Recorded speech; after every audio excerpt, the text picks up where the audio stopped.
Вот одна штука, вот это дерево $600. А материал в чем особенность? Ну, вы у них спросите, я тоже это узнал сейчас. Что Ну, как плоскогубцы, это, видите, за $500? 600. Их 54 штуки, считайте. Все, можно, давайте дальше, я вам сейчас... Бұл жақтағы әрбір у него как раз $600 деп брал айтып на жатыр. этом, да. Аха. Не өзгөчөлүгү бар? Өзгөчөлүгү бул кириш павильондун мындайда. Анткени бул атриумду иштетиш үчүн өзгөчө маалыматты бериш үчүн өзүнчө экран керек.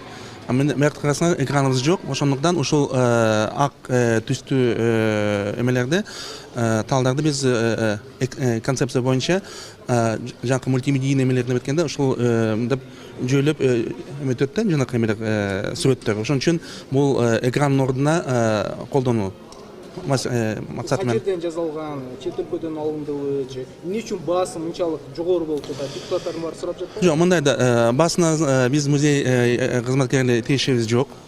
Анткени биздин ишибиз бул экспонаттарды чыгарып